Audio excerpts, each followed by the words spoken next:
You guys thought I was prepared. Huh! You ignorant ones! You do not know the extent of my not preparedness. Mere mortals may never understand.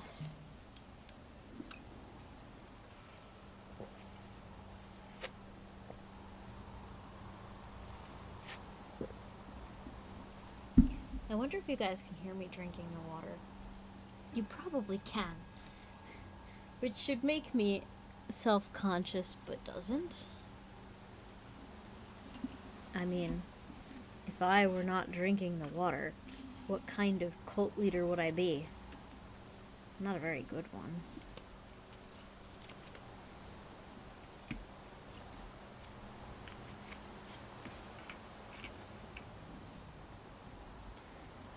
Not a very good one.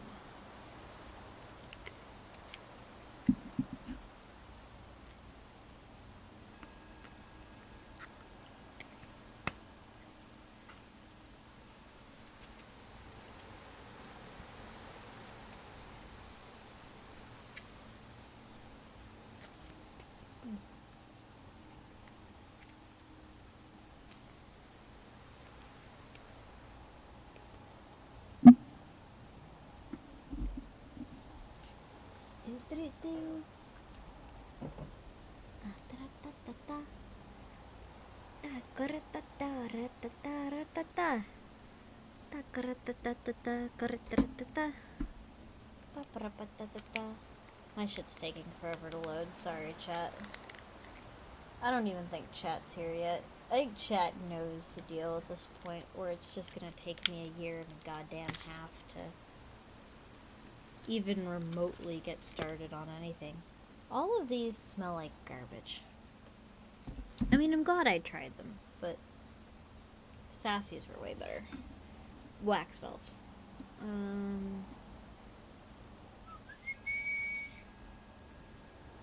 Spooky.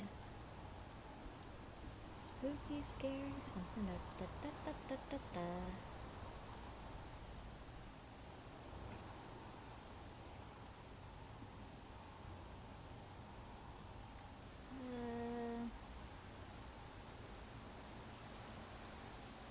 Being an indecisive little bitch.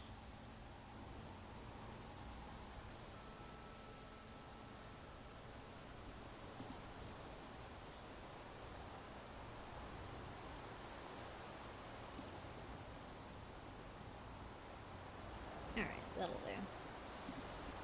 Can always change it.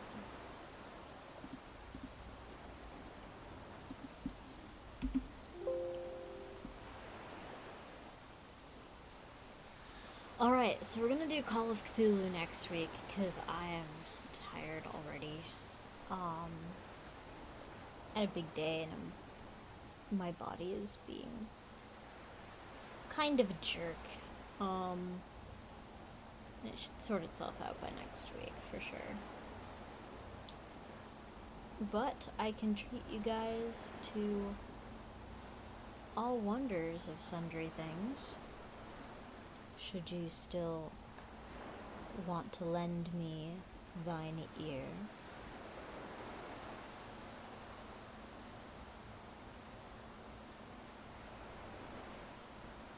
We're gonna start in China, because nobody's here yet. So, a little treat for the those of us who watch the VODs. And if you watch the VODs, my not preparedness must irritate you truly on a different level. So you gotta go skipping through the YouTube video like, fuck, where do they start? Fuck, shit, motherfucker. Why can't they just put like a little signal of like, we're starting? And it's because I do shit like this, and you'll never really know where the content begins. Yeah, it's because I'm not trying anymore. I'm losing followers. I think when I get under 300 followers, I'm gonna throw a small party for myself. And by throw a small party for myself, I'm probably just gonna make like cake or something. Yeah, we have right now the inauspicious number of 313. Which, good. Let them flee. I mean, I know the people who want to be here will be here. I learned that I don't like this background, so I'm going to change it. I don't know why I dislike it. It's not what I hoped it was. Aw, these are just adorable. I can't have them up for spooky stories. I'll get distracted.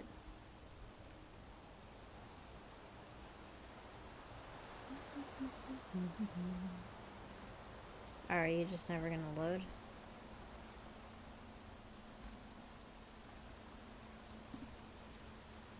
Oh, there you go. Yeah, you guys are just too cute. I can't really allow that.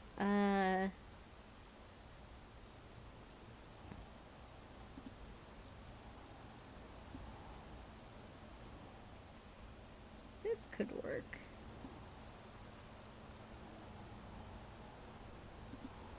Or even... Actually, we're starting with... No, that's a Chinese restaurant. That's the wrong thing.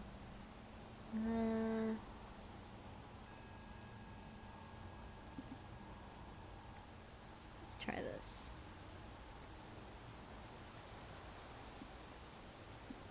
You wanna... Oh, fuck. Oh, no. Oh, why? Oh. It crashed.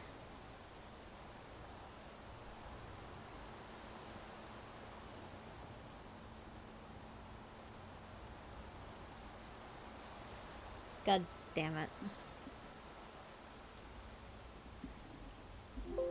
Hold on. I broke my ship by being indecisive. Give me a sec.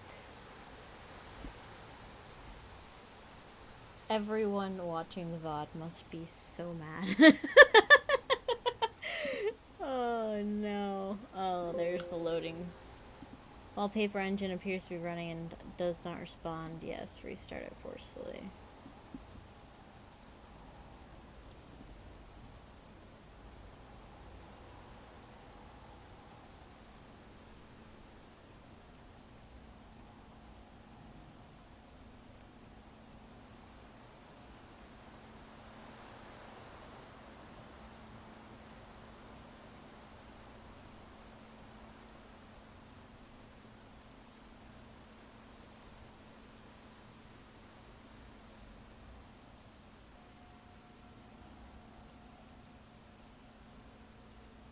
Hold on, chat.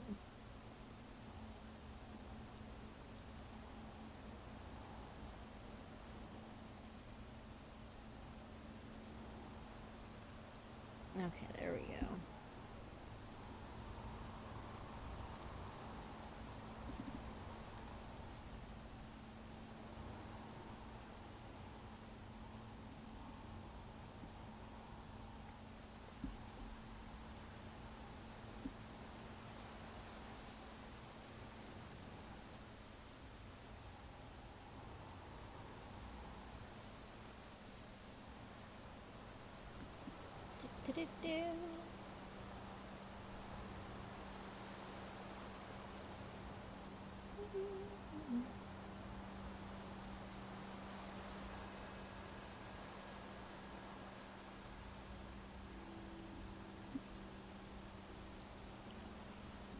Okay. Here we go.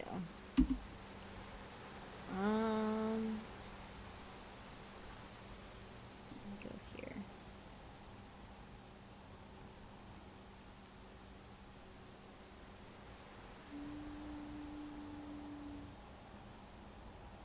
Let's do...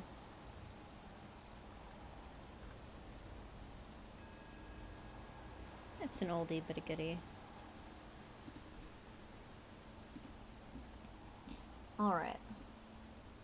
And now for the feature presentation. This one is called The Devoted Mouse from Strange Tales from a Chinese Studio. Yang Tianyi told this story. Once he saw two mice come out into his room. One of them was swallowed by a snake. The other mouse glared angrily from a safe distance, its little eyes like two round peppercorns. The snake, its belly full of mouse, went slithering back to its hole, and was more than halfway in when the second mouse dashed forward and bit it hard on the tail. Furiously, the snake backed out of the hole, and the mouse darted once more to safety. The snake gave chase, but was unable to catch the mouse, and returned to its hole. As it entered the hole a second time, the mouse seized it by the tail again, exactly as before. Each time the snake went crawling in, the mouse struck, and each time it emerged, the mouse ran for cover. And so it continued for quite some time, until the snake came right out and spat the dead mouse onto the ground. The second mouse approached, sniffed at the corpse, and began crying over its friend. Then, squeaking dolefully, it picked it up in its mouth and left. My friend Mr. Zhang Du-Ting wrote a poem on the subject, entitled The Ballad of the Devoted Mouse. Oh, and that's it. Oh, okay.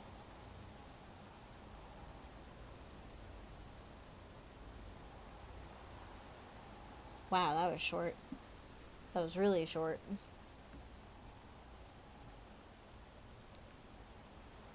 We'll do another.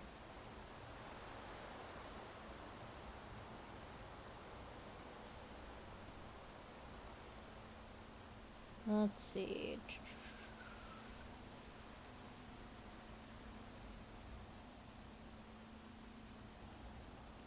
This one is called Vocal Virtuosity. A woman, aged 24 or 25, once arrived in the village with her medicine bag and set herself up as a physician.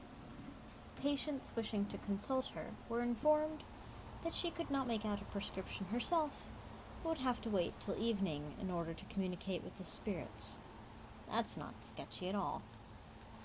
In the evening, she cleared out her little room and shut herself up inside it, while her patients waited outside, clustered around the door and the window, trying their hardest to eavesdrop on what was going on inside, whispering among themselves and doing their best not to cough. It was eerily still and quiet, both inside and outside the room. Halfway through the first watch of the night, they heard a swishing of a door curtain and a woman's voice inside saying, "Is that you, Nine Thought?" "It is," came another woman's voice. "Has Winter Plum come with you?" "I have," answered yet another woman's voice. It sounded like that of a young maidservant. "Oops, I have," answered yet another woman's voice. The three women chattered on at great length, and the curtain hooks could be heard to move again. "Sixth Aunt is here," said one of the women. "Has Spring Plum come and brought the young master?" cried a babble of voices all at once. "He's been such a naughty boy." This was yet another woman's voice. "He's been screaming his head off and refusing to go to sleep. He's come with his mother. I swear he weighs 100 catties. I'm worn out." This was followed by further exchange of greetings. Ninth Aunt asking for news, Sixth Aunt chattering politely, the two maids grumbling, the child's happy laughter, the cat meowing, all jumbled together.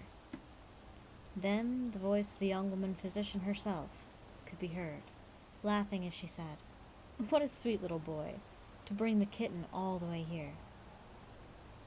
The voices faded away, and the blind swished again, and there was a renewed hubbub. "Why are you so late, Fourth Aunt?" This time a young, dainty lady's voice, evidently that of a third maid, replied, "It was such a long way, hundreds of miles.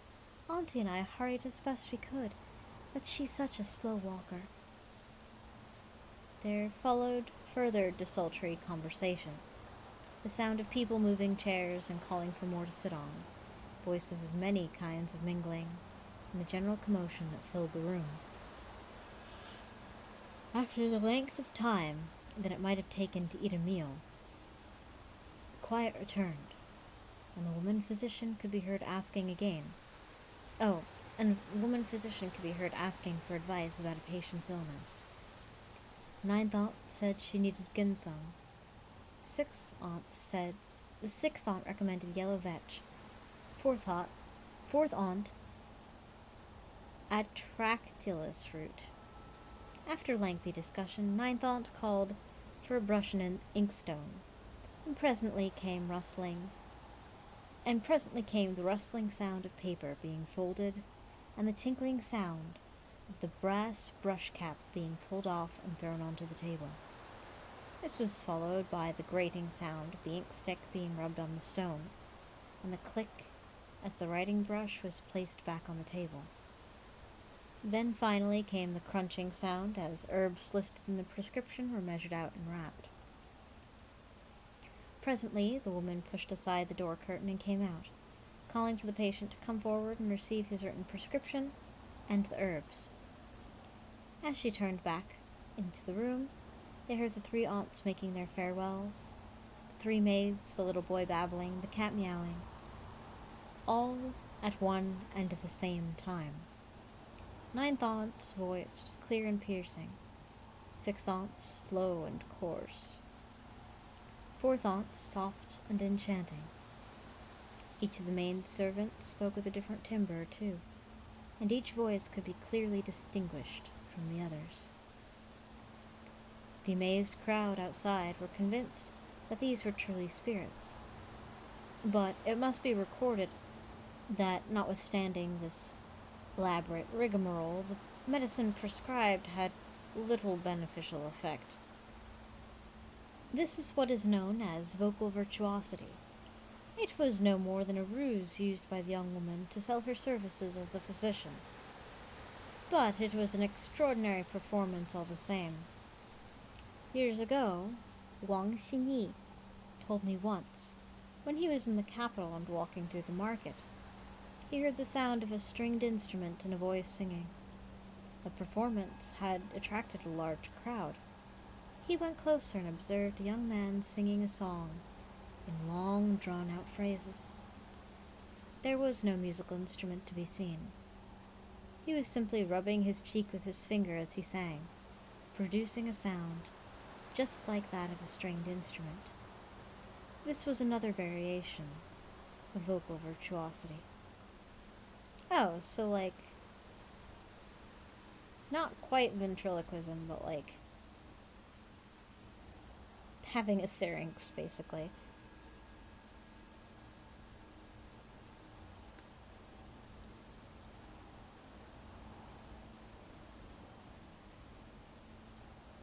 Okay.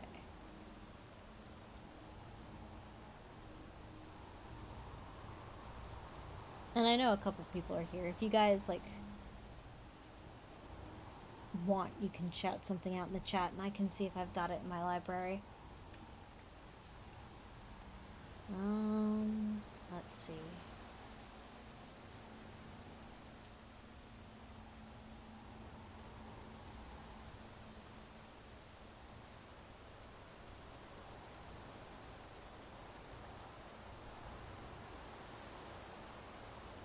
The Cat in the Hat.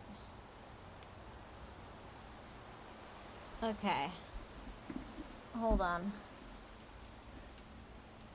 Cat in the Hat.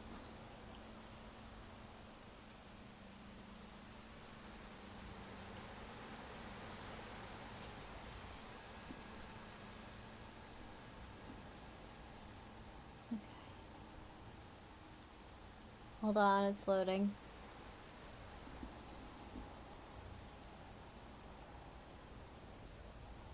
Wow, it's really taking its sweet time. The Cat and the Hat by Dr. Seuss. The sun did not shine, it was too wet to play, so we sat in the house all that cold, cold, wet day. I sat there with Sally, we sat there, we two. And I said, how I wish we had something to do. Too wet to go out and too cold to play ball, so we sat in the house. We did nothing at all. So all we could do was sit, sit, sit, sit. And we did not like it, not one bit. Bump. And then something went bump. How that bump made us jump. We looked. Then we saw him step on the mat. We looked, and we saw him, the cat in the hat. And he said to us, "Why do you sit there like that? I know it is wet, and the sun is not sunny, but we can have lots of good fun that is funny." "I know some good games we could play," said the cat. "I know some new tricks," said the cat in the hat. "A lot of good tricks, I will show them to you. Your mother will not mind at all if I do." And Sally and I did not know what to say. Our mother was out of the house for the day. But the fish said, "No, no, make that cat go away. Tell the cat in the hat you do not want to play. He should not be here. He should not be about. He should not be here when your mother is out." "Now, now, have no fear, have no fear," said the cat. "My tricks are not bad," said the cat in the hat. "Why, we can have lots of good fun if you wish, with a game that I call Up, Up, Up with the Fish." "Put me down," said the fish. "This is no fun at all. Put me down," said the fish. "I do not wish to fall." "Have no fear," said the cat. "I will not let you fall. I will hold you up high as I stand on a ball, with a book in one hand and a cup on my hat." "But that's not all I can do," said the cat. Look at me now," said the cat. "With a cup and a cake on the top of my hat, I can hold up 2 books. I can hold up the fish, and a little toy ship, and some milk on a dish. And look, I can hop up and down on the ball. But that is not all. Oh no, that is not all. Look at me, look at me, look at me now. It is fun to have fun, but you have to know how. I can hold up a cup and the milk and the cake, and I can hold up these books and the fish on a rake. I can hold the toy ship and a little toy man. And look, with my tail I can hold a red fan. I can fan with the fan as I hop on the ball, but that is not all. Oh no, that is not all." That is what the cat said. Then he fell on his head. He came down with a bump, and from there on the ball, and Sally and I, we saw all the things fall. And our fish came down too. He fell in a pot. He said, "Do I like this? Oh no, I do not. This is not a good game," said our fish as he lit. "No, I do not like it. Not one bit." "Now look at what you did," said the fish to the cat. "Now look at this house. Look at this, look at that. You sank our toy ship. You sank it deep in the cake. You shook up our house and you bent our new rake. You should not be here when our mother is not. You get out of this house," said the fish in the pot. "But I like to be here. Oh, I like it a lot," said the cat in the hat to the fish in the pot. "I will not go away. I do not wish to go." "And so," said the cat in the hat, so, I will show you another good game that I know." And then he ran out, and then fast as a fox, the cat in the hat came back in with a box, a big redwood box. It was shut with a hook. "Now look at this trick," said the cat. "Take a look." Then he got up top with the tip of his hat.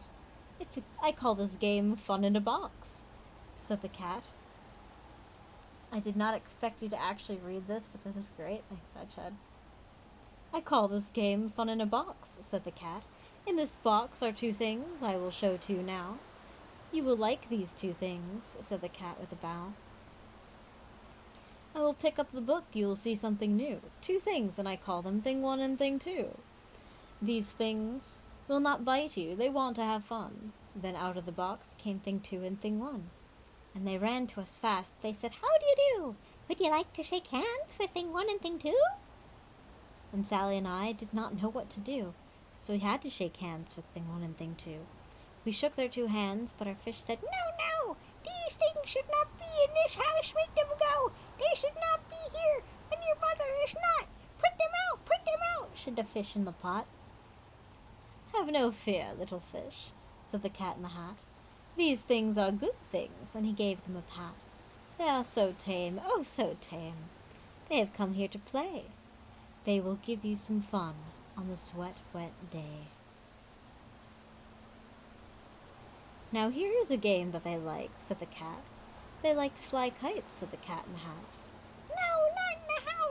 said the fish in the pot. They should not fly kites in a house, they should not.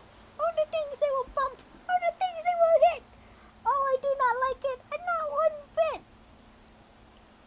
And Sally and I saw them run down the hall.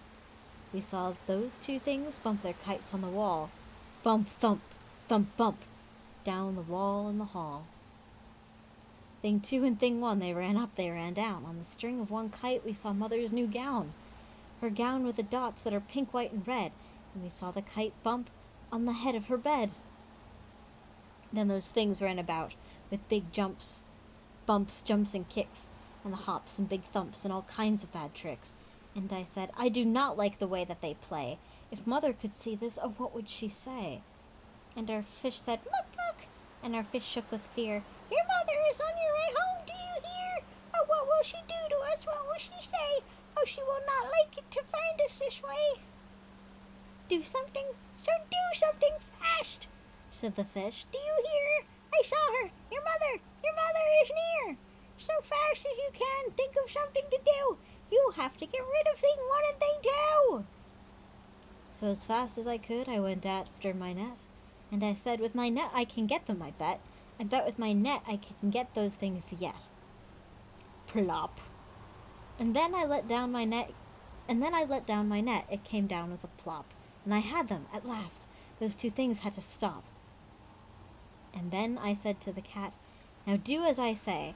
You pack up those things and you take them away. Oh dear, said the cat, you did not like our game. Oh dear, what a shame, what a shame, what a shame. Then he shut up the things in the box with a hook, and the cat went away with a sad kind of look. That is good, said the fish. He has gone away, yes, but your mother will come, she will find this big mess. And this mess is so big and so deep and so tall, we cannot pick it up, there is no way at all. And then, who was back in the house? Why, the cat. Have no fear of this mess, said the cat in the hat. I always pick up my playthings, and so I will show you another good trick that I know. And we saw him pick up all the things that were down. He picked up the cake, and the rake, and the gown, and the milk, and the strings, and the books, and the dish, and the fan, and the cup, and the ship, and the fish. And he put them away, and he said, that is that. And he was gone with the tip of his hat. Then our mother came in, and she said to us two, did you have any fun? Tell me, what did you do? And Sally and I did not know what to say. Should we tell her the things that went on there that day? Should we tell her about it? Now what should we do? Well, what would you do if your mother asked you?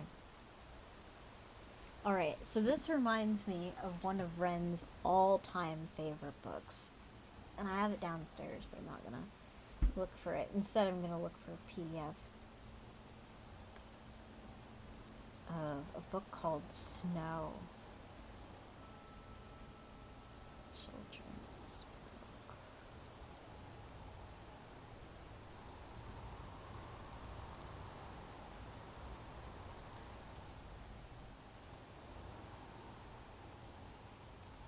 Oh, what was the author?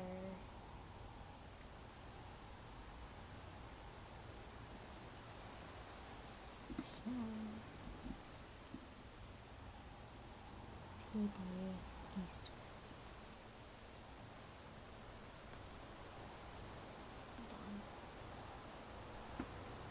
And I'll change the background for this to this.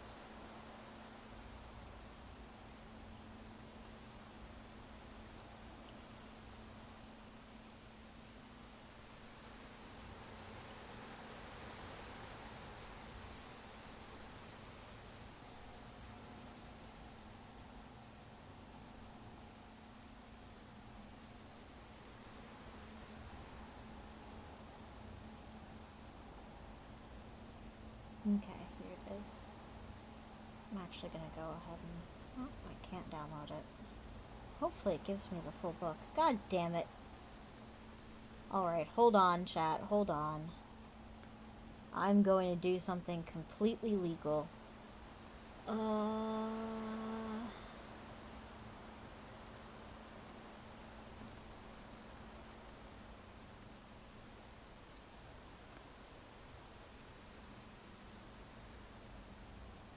Really?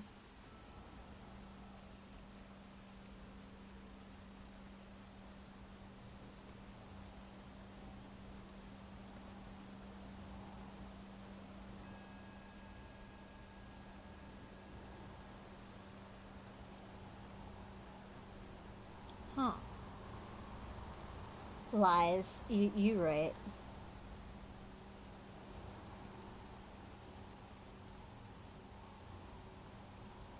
Oh, okay. Uh, gee, hopefully this works.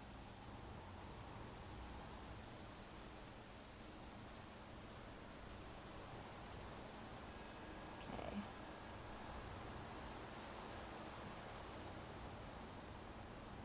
Font text size 12. Alright, here we go. This is the book Snow by Roy McKee, which is spelled Roymckie. I probably have the hard copy of this book downstairs somewhere. But, like, I'm not about to go digging for it right now. And if I don't, I'm going to buy it. Alright. Snow, snow, snow, come out in the snow. Snow, snow, just look at the snow. Come out, come out, come out in the snow. I want to know if you like snow. Do you like it? Yes or no? Oh yes, I do like snow. Do you like it in your face? Yes, I like it any place. What is snow? We do not know. But snow is fun. Oh, sorry. I got ahead of myself. What is snow? We do not know. But snow is lots of fun, we know. What makes it snow? We do not know. But snow is fun to dig and throw. Snow is good for me and you, for men and women, horses too. Snow is good. It makes you slide. It lets you give your dog a ride. Snow is good for making tracks and making pictures with your backs. We go uphill, the snow is deep.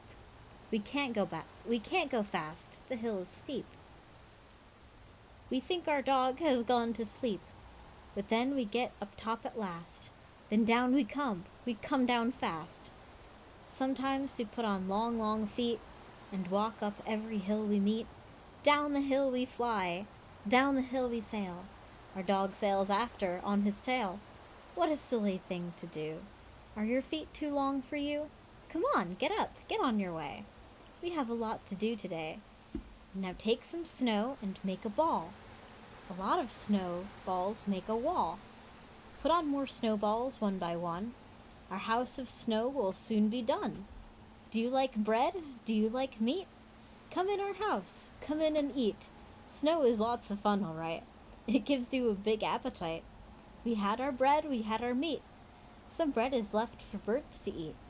Now make another ball of snow. Push it, see it go. What a snowball, see it grow. See it grow and grow and grow. What will we make? Let's make a man. Let's make the biggest man we can. We will call our snowman Ned. But first he needs to have a head. His head will have to have a hat. His hat is on. Just look at that. He is so big. He is so tall. He is the biggest man of all. The sun, it came out fast. Do you think Ned is going to last? Keep that sun away from Ned. The sun is going to his head. The biggest snowman of them all is very, very, very small. The way that sun is coming down, there soon will be no snow in town. Take some, save it from the sun. Take all you can and run, run, run. The snow out there will come and go, but snow will keep in here, you know. So we will put the snow away and play with it some other day. That is one of Ren's favorite books when we were little. Up there also is Stella Luna, which I have a hard copy of in my room. Also the book, Are You My Mother? But, like, I can't read that on stream because, like, so much of that story is like the pictures in the picture book. Who's that by? Are You My Mother book. Oh, it's also P.D. Eastman. Wouldn't you know it?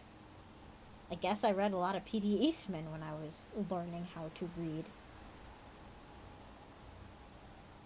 And it's about a baby bird who falls out of his nest and doesn't know what his mom looks like. So he goes up to all of these things in town. I mean, spoiler alert. Like, the bird goes all through town asking random things and people, "Are you my mother?" You would think it's Dr. Seuss, and I thought it was Dr. Seuss, but it's actually P.D. Eastman. Here, I'll link it.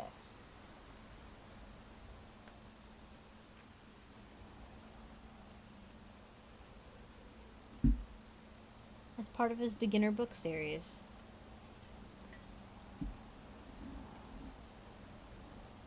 It's in the same, like... Yeah. Hold on. What else did P.D. Eastman write that I... Are You My Mother? I've never read The Best Nest, but I want to now. Flap Your Wings. I've never read. Big Dog, Little Red, Stop, Green, Go. My Nest is Best. Are You My Mother? Big Dog, Little Dog. Aaron's Good Sport.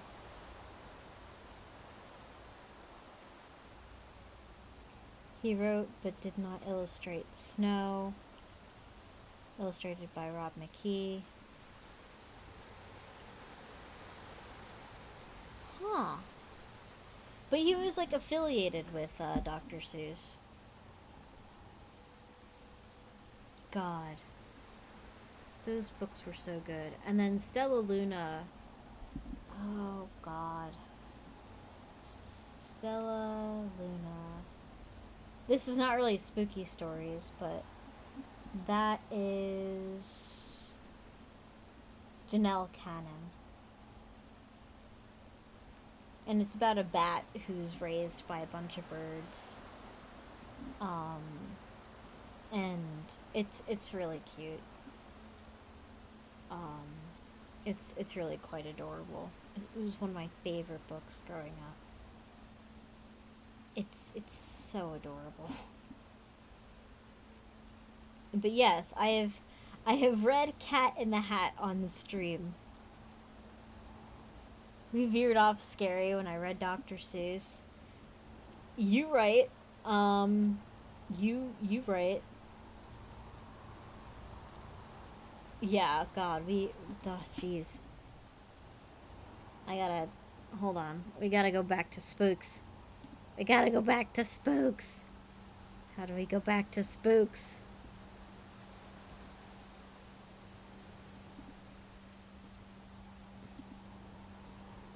Alright. This is just the reset screen. There we go.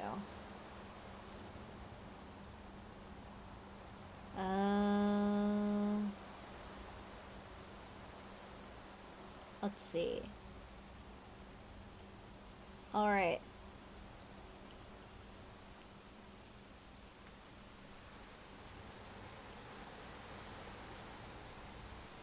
Do we want to go police, Victorian, Canada, Ireland, Scotland? What are we looking for? America? Do we want more shit from New York? We don't got chaos, so I'm holding off on Texas. We've got demonic possessions and exorcisms, which is a huge jump from the Cat in the Hat.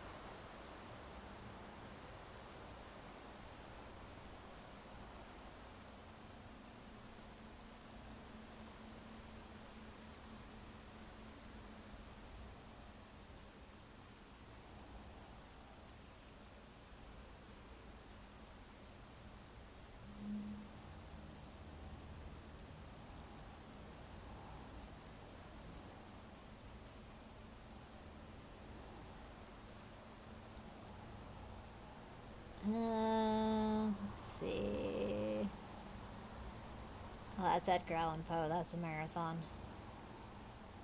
I don't have the energy for that. I could do the poetry though. I could do his poetry. What's the flavor of the week, guys? What do you wanna see?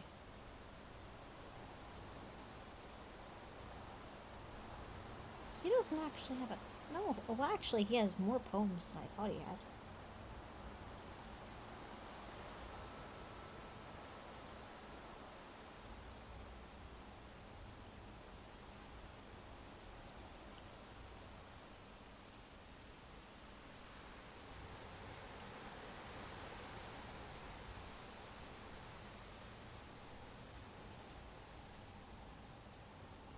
Let's see.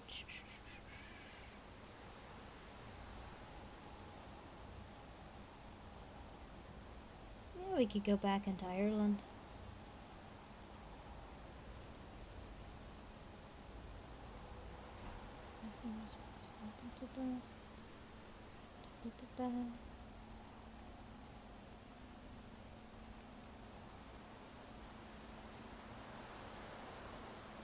Alright, here we go. I got one. So, this is the Weaver of Derryork from County Derry. Throughout the Irish countryside... let me change this again.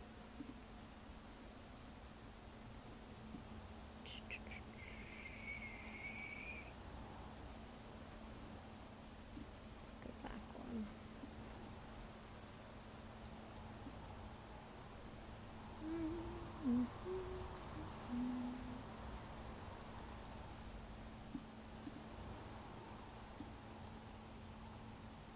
It's not really spooky. Hold on.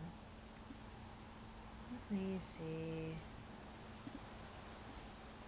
I got this, Chad. I got this.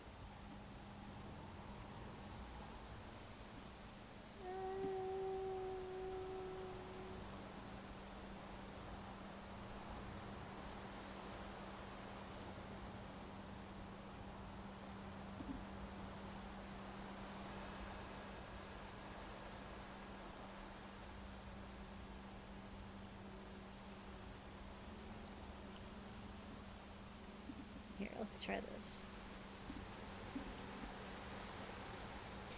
Throughout the Irish countryside, humans and fairies... Oh, I thought chat moved. Occasionally made bad neighbors. Because their lifestyles were often different, the two sometimes annoyed each other, either by their general conduct or by their daily habits. For example, fairies often had specific paths across fields and through glens along which they traveled, and to and from their abodes, without variation, and which they regarded as their own personal roads, exclusive to themselves. Humans insensitively crossed these paths without permission, trampling across fairy routes and providing a danger to the fairy kind, who often traveled invisibly. Even worse, humans sometimes had the temerity to build their own houses on the line of such paths, thus obstructing them and rendering them useless to the fairy kind. There were, however, certain people in the countryside who knew the locations of these tracks and could be consulted before any building took place. This was not always done, and often as not, the fairies would take revenge on those who came to live in such dwellings. On the Fermanagh Cavan border, for example, close to the famous Marble Arch caves, a number of ruined houses stand in a small glen. The hamlet of about 6 or 7 houses, which also included a shop, was raised on the direct line of a ferry path, cutting off the ferries from a small lake beyond, which was considered special to them. As a result, the community never prospered due to the supernatural intervention of the fairy kind. According to the great South Fermanagh storyteller and recounter, the late George Sheridan, there was nothing but illness and bankruptcy among the people who lived there, and when the shop finally closed, the remainder of the people simply moved away. It was, he said, a salutary lesson to those who crossed the ferries and observed their paths. While crossing the actual glen, he advised, one should always say either good day, or more appropriately, by your leave, in order to ward off ill fortune. But it was not only the crossing of unseen paths that led to tension between the humans and the fairies. It was once the custom in many rural households to throw out the water of the day before retiring. This might be the water in which plates or cups were washed, in which potatoes had been washed, or more commonly, in which feet had been feet?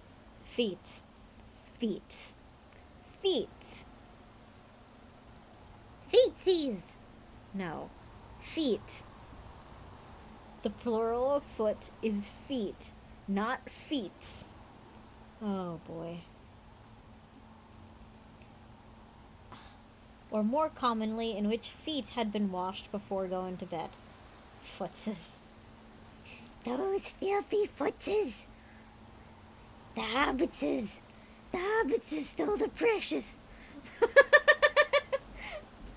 I'm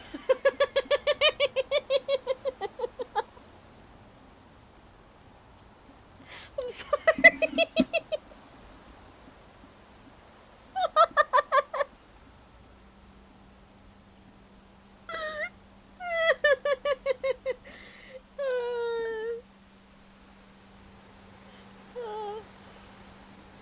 Ren trying to imitate Golem is just the most adorable fucking thing.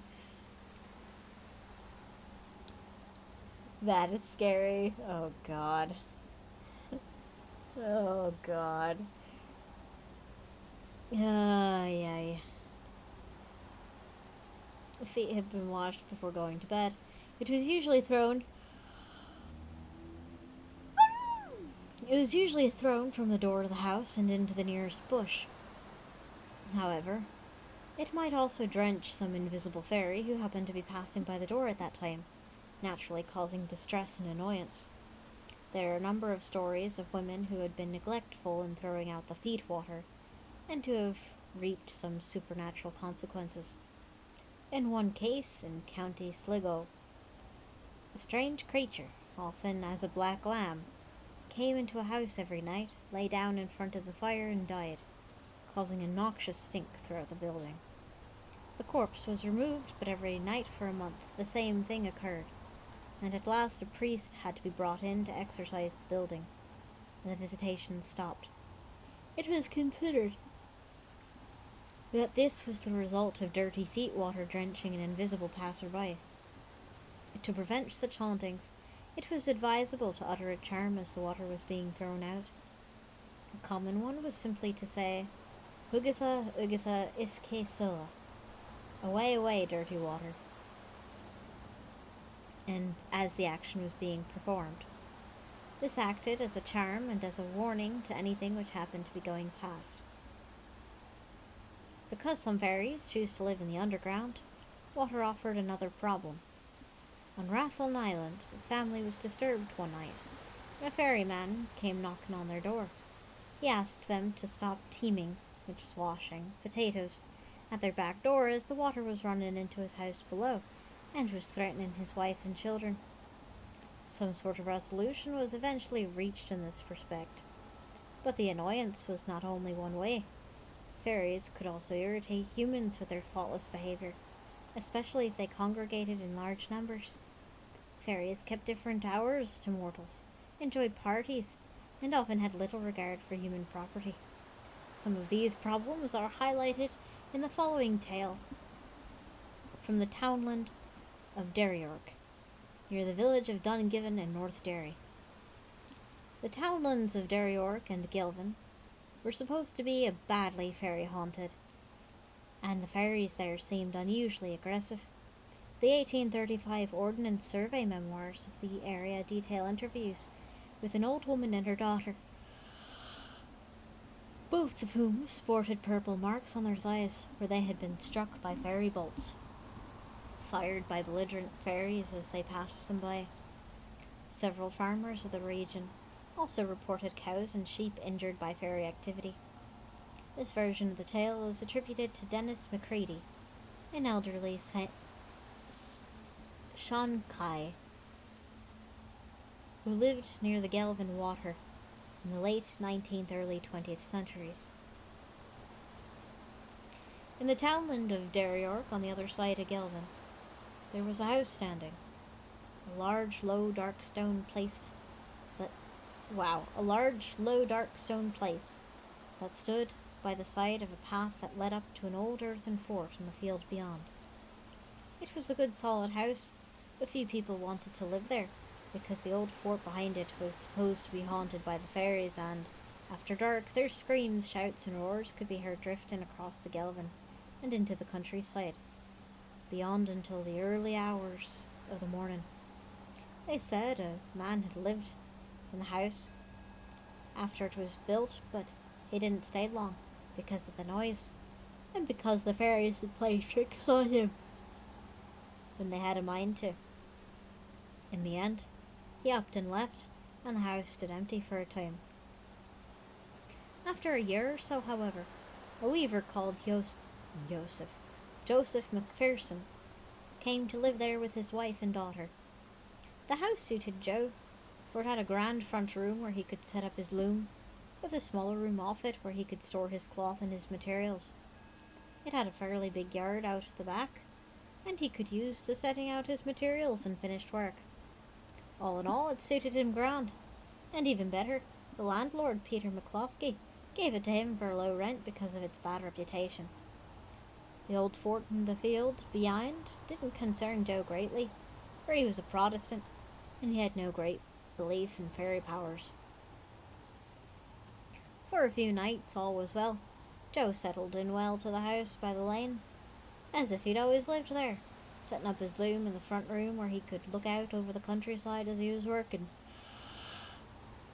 and storing his bits and pieces in the little side room. At night everything was quiet, and the only sound that drifted across the fields was the occasional bark of the young fox or the sob of an owl among the trees.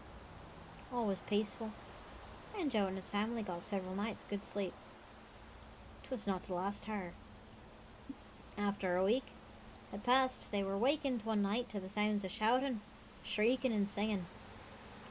When he went to the window to see what it was, Joe McPherson saw the old earthen fort was bright and alive with light. Shadows were going back and forth from it across the fields, and even as he stood there, he could hear the sound of fiddles scraping and glasses clinking. It was also the sound of laughter and voices raised drunkenly in song. It was the good folk at their revels, but it was an awful racket. "I declare," said Joe to his wife, "none of us'll get a wink of sleep while that din goes on.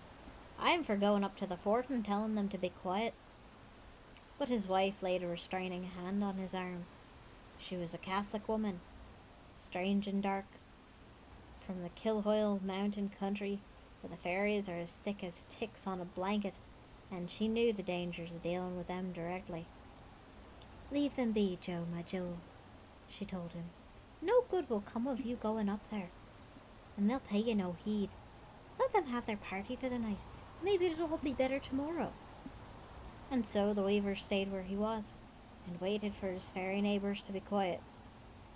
The party continued until about 5 o'clock in the morning, with the sound of music and dancing and drifting down to the cottage.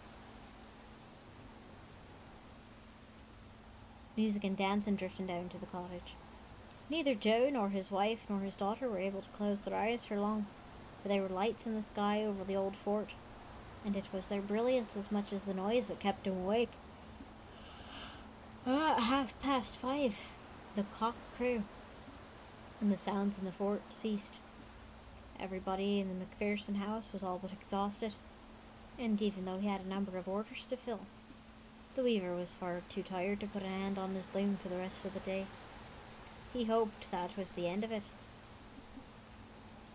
But as darkness fell, Lights flickered on in the ancient fort and the music started up again. The fairies were getting ready for another grand night of revelry. Glasses clinked, voices shouted, and the sounds of fiddles, fifes, and bauderns drifted down to Joe McPherson's window. He looked out, the eyes standing in his head for want of sleep, and saw the shadows coming and going in the fields around the fort. "Faith," he said, "I'm going up there and making them be quiet, for I'll not put in another night like the last one." Once again his wife tried to restrain him. "You'll only harm yourself by dealing directly with them, for they have ways that none of us understands," she pleaded. "We can put up with it for another night if we have to." But the weaver was not to be turned. Shrugging off her hand, he marched out the door and up the laneway to the field. There he stood in front of the old fort, which was now alive with lights and merriment. "In the name of God, cease your racket!" he shouted loudly. "There are Christian people trying to sleep in the house below, and cannot do so for your din. By all that's holy, I urge you to be quiet." For an instant, the music stopped and the night was still. The wind stirred the dark trees and bushes on the high earthen edges of the fort. Then a voice answered. It was deep and hollow, and seemed to resonate in the air, like a man speaking from the depths of a bell. "Who interrupts our sport?" it asked hollowly. "Is it Joseph McPherson, the weaver that lives in the cottage below?" The night suddenly felt colder, and Joe shivered a little at being so readily recognized. "It is," he replied, swallowing loudly. The voice from the fort paused for a moment. "Come forward then, Joe, and into the fort, and join our revelry, for we have no wish to offend you." Afraid to disobey, Joe took a few steps forward and entered the earthen walls of the old fort. Instantly the countryside around him was gone, and he stood in the middle of a grand columned hall, which seemed to stretch away into the distance. It seemed to be packed to capacity with all sorts of fairies. Some were stately and gracious looking, others seemed to be low and deformed. Everyone was of varying size. Some were as tall as himself, others no bigger than a 2-year-old child. All of them were engaged in all manner of pleasures and sport, drinking, dancing, and wagering. And all around were casks of wine, beer, and potion, and tables that were literally groaning with foods of all kinds. Several of the fairies beckoned him forward and motioned him to join in, which Joe, despite his tiredness, did with a will. "Isn't this a grand place?" he said to himself. "I'll wager that the gentry of this area, the Hamiltons or the Ojabias, don't enjoy themselves as well as this." And he sat back to drink his fill and listen to the grand music. Once again the party haste lasted until cockcrow, and the first rooster opened its beak. The whole assembly melted away as if it had never been there in the first place, and Joe found himself lying among the grass in the middle of the old fort, with the morning dew on his coat. He got up and went back down to the cottage, where his wife and daughter were anxiously waiting. He told them he'd spent all night with the fairies and assured them that there would be no further trouble. And so it was for a couple nights. The old fort lay dark, and no sounds of merriment drifted down to the weaver's house. Joe and his family enjoyed their sleep, and each day Joe was at his loom, filling in all the orders he'd received, for he had a great reputation in the countryside. Less than a week, however, Joe's wife looked out the window across the fields and saw lights starting up again at the fort. Hardly had she called to Joe to come look. Then they heard the sound of fiddles and drinking coming from the place they knew, that they were in for another night of partying. They were both at their wits' end. There was worse to come. As the merriment got under way, the great brassy voice boomed across the fields that could be plainly heard in the house. "Come up to the fort, Joseph McPherson, and join in our sport, for we have a mind to make you a guest once again." Joe stood frozen to the spot, terrified by the fearful invitation. Pay them no heed, my jewel, his wife advised. It's probably some sort of the trick of the fairy kind. Once they get you into the fort, you might never get out again. But the temper had risen in the weaver. By God, I'll go, he snapped back, for we'll get no peace down here for the rest of the night. And when I'm up there, I'll tell these creatures what I think of them. And he stormed out of the house and up the lane, for the temper was greatly on him. But when he actually got to the fort, his fury had cooled a little, and creeping fear had begun to take hold of him. Although there were lights flickering within the place, the bushes and trees about it were dark, and odd shadows came and went between them. He thought he saw little figures scuttling along the top of the earthen walls, and then vanishing again. And he was aware of small, sharp, bright eyes, steadfastly watching him. His heart was fairly stopping within him, but nevertheless he stepped forward to the mouth of the fort. "And come as you asked," he shouted, "and I've come to tell you to cease your racket and give me and my family some peace." The fairies in the fort had heard his request. They gave no sign. Welcome, Joseph McPherson, boomed the voice. 1,000 welcomes to you. It is our desire that you should join with us in our sport. Come forward, for we are bound for the deserts of Africa, and we would wish you to come with us. Now, Joe had no wish to go to Africa, or anywhere else for that matter, and all he wanted to do was go home to his bed. He had grown afraid of the fairies and was fearful of disobeying them. So he took a couple steps forward into the fort. Instantly he was snapped up in a great roaring wind, like a whirlwind, which carried him up into the sky. Higher and higher it carried him, until it seemed that it was taking him up towards the very stars themselves. He was buffeted around, becoming more and more terrified as the minutes passed, and all around him shadows came and went in the maelstrom, and he knew that those were the fairies and they were taking him to Africa. The wind took him even higher. "In the name of God," he shouted, "are you going to carry me to heaven itself?" At the mention of the holy name, the wind ceased, and the weaver found himself falling back to the ground. As he tumbled from a great height, he feared that he might injure himself, but as luck would have it, he landed on a big bag of lime which a neighbour had left below a bush, several fields from his house. Badly bruised and shaken, he made his way home, where his wife tended to him, using special ways that she had learned in the Cthulhu mountain country, so that although he was stiff, it wasn't hurt. It would be safe to say that Joe didn't sleep a wink that night. And in the early morning, just before cockcrow, as the first rays of the sun were lighting up the fields, the fairies returned.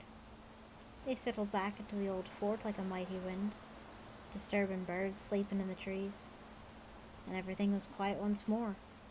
But all that day Joseph McPherson was fit for nothing. He wasn't able to work at his loom, let alone sort out his cloths and materials, and for most of the day he dozed while his wife looked on at him worriedly. She had used all the arts that she had learned in Cthulhu, but she had no idea what to do about the fairies. And the next night there were lights in the old fort once more.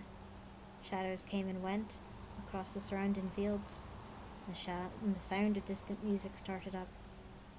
Sitting in his kitchen, Joe heard the sound of the great brassy voice calling him again. Come up, Joseph McPherson, and join us in our revels. We are bound for the coasts of Spain this night, and we wish you to come with us. This time, Joe sat where he was, and though the voice called several times, he didn't go. Soon after, he saw some of the fairies emerge like a great cloud from the fort and head over the fields, possibly to the Spanish coast. But the music and drinking seemed to continue, and went on all through the night. Once again, nobody got a wink of sleep. Joe's work was falling badly behind, and his customers were calling at the house and finding that the work they'd ordered wasn't done. Most of the time Joe lay sleeping, and this didn't do much good for his grand reputation in the countryside. And it seemed that the fairies had also taken up against him for refusing to go with them to Spain. Now they partied every night up at the fort, keeping everyone in the house up until cockcrow. And indeed they seemed to even be a bit bolder. One evening, Joe looked out into his yard, and there was a group of fairies sitting at the far end of it, a great flagon of potent between them, fiddling and wagering away, as if they were up in the fort. Angrily he made to go out to them, but his wife caught his arm once more. "Ah, leave them be," she advised, "for we don't know what powers they might have, and what sort of revenge they might take on you if you spoke sharply to them." So Joe stayed where he was, and the fairies partied all night, at the end of his yard and up in the fort as though it was the middle of the day. Nobody slept at all. The next night it was just growing dark. They gathered halfway up the yard and partied once more until cockcrow, and they returned to the fort. The night after that, Joe looked up and saw them gathering under his window. "By God, they'll soon be in the house," he declared. "But I know what I'll do. I'll fetch a clergyman, for no fairy can stand against a man of cloth." His wife reminded him that Peter McCloskey had once brought a priest to the place, but even the holy man had made little difference. Joe, however, waved her caution away. "I'll bring a Protestant minister about the place, for one Protestant clergyman is worth half-dozen Catholic priests." His wife said nothing, because she's Catholic. And so Joe brought the local Protestant minister to the cottage. At first the good man was reluctant to come, but Joe insisted that as a man of God he should exorcise the fairies from his home. So he came up from the manse, his Bible under his arm, and what a sight greeted him as he entered the house, for the great room where Joe kept his loom was full of fairies.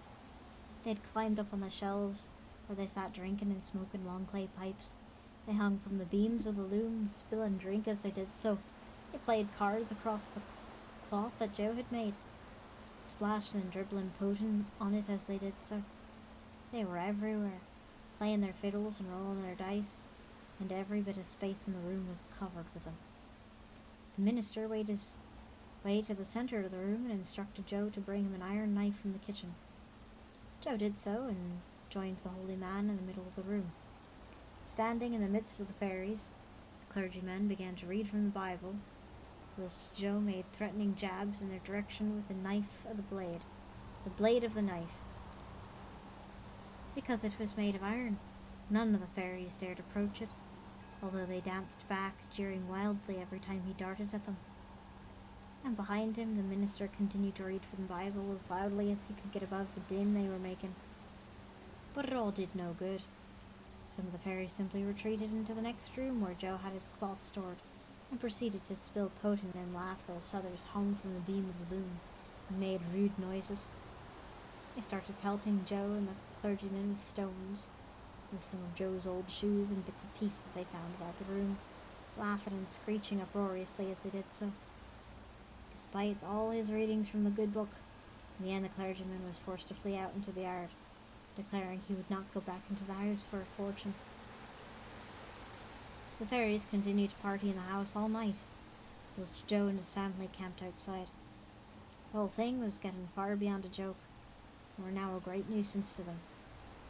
From the fort in the field, the great voice boomed down, expressing regret that the fairies' invitation to the weaver had been so indifferently rebuffed. It informed them that if it had not been for Joe McPherson's leaves and lances, a reference to the pages of the Bible and the iron knife, he could have dined with them in the lowlands of Holland that very night. The weaver was, however, defeated, and paid it no heed, but his wife had a vague plan in the back of her mind. "Over in Kilhoyle," she said, "I heard old people say that if you give up the life of one of your own, the fairies will leave you alone. It was a trick that the people used to get rid of him. They would promise them their next unborn child, even though they had no intention of having any more, She paused. Look at you and me, my Joel. We're far too old to have any more children. I'm nearly past the childbearing age. If we promise them our next child, they might leave us alone. By this time, Joe did not know what to do and would grasp at any straw in order to give her to the fairies. Very well, he answered. I'll go up to the fort now and make that offer. And so saying, he marched up the lane and into the field. There he stood in front of the earthen walls of the fort and cried out, Those of you within, listen to me. It is Joe McPherson of Dare York that speaks to you. If you torment me and my family no more, I will pledge you the next child that is born to me and my wife. It is the most precious thing I can offer you, but I will do it if you leave us in peace. He waited as the wind began to rise and the branches and bushes around the old fort began to move fitfully. Shadows drifted within the fort. Then at last the brassy voice answered, Your pledge is accepted, Joseph McPherson. Go back to your home, and you will be troubled no further. Everything fell silent once more, and the only sound that the weaver heard was the bark of a dog on a distant farm, the sound carrying over in the stillness of the evening. And that was the way of it. For a good number of years, Joseph McPherson and his family lived in the low house beside the lane that led up to the old fort and was never troubled. His business prospered, for he was a good worker, and his family was able to put in a bit of money by. In time, he forgot about the pledge that he'd made to the fairies in the fort. In fact, he forgot about the fairies altogether, for they never annoyed him. Years after, however, despite her advanced age, his wife became pregnant again and gave birth to a healthy baby boy, who was the apple of his father's eye. All seemed to be well, but when the little boy was about 2 years old, he mysteriously managed to smother himself among some cushions, whilst his father was working at the loom. It was then that Joseph McPherson suddenly remembered the pledge that he'd made at the old fort years before, and his heart broke within him. The tragedy was too much for them all to bear, and in the end the weaver and his family left Dare York and set sail on a ship from Coleraine to St. John's, Newfoundland, there to start a new life, and were never heard of again. The house by the lane stood empty until the roof fell in. The wind blew in the windows, and the damp rotted the doors away. Soon everyone in the area had even forgotten Joseph McPherson's name, or that he'd even lived there. But from time to time, even to this day, people still talk of the lights of the old fort and the sounds of merriment and drinking that drift down on it of an evening across the twilight lands of beyond the Gelvin. Note, this tale may indeed have some basis in fact. Oh, the 1835 passenger lists from the port of Coleraine do indeed show a Joseph McPherson from the townland of Dare York near Limavady, who took a passage for St. John's, Newfoundland, with his wife and daughter around the summer of that year. However, it should be noted that he may have been one of a number of people from the area who were immigrating due to a linen slump triggered by English taxation in the Dungiven and Limavady areas. Nevertheless, there are still a number of fairy forts in the area, and some people around Galvin suggest that the fairies are still active there. Oh, well, would you look at that? The murder fairies did murder. Zerp, I hope you're here. We finally caught fairies doing murder.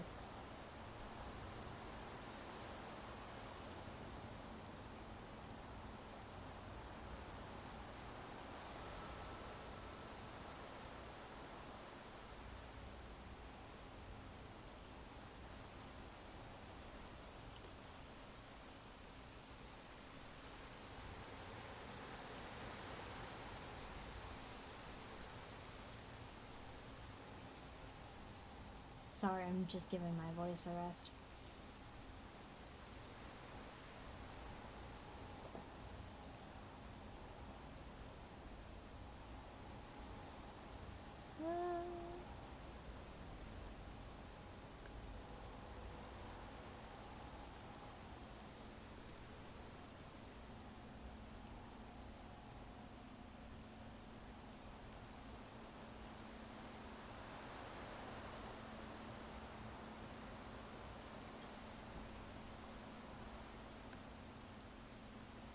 Anyone have any more requests?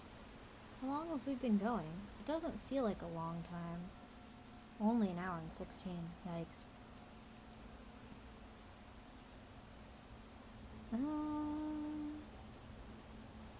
Let's see.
Alright, let's go to Russia.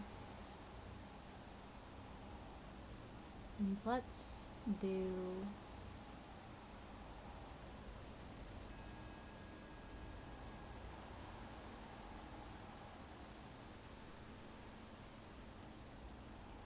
Go, I don't know where, bring, I don't know what.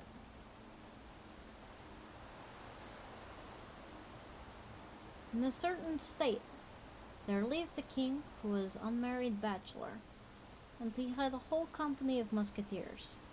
The musketeers would go out hunting, shoot migratory birds. Wow, I guess fuck migratory birds in particular. And provide the ruler's table with game. A fine young musketeer by the name of Fedot served in that company. He had a sharp eye for shooting game.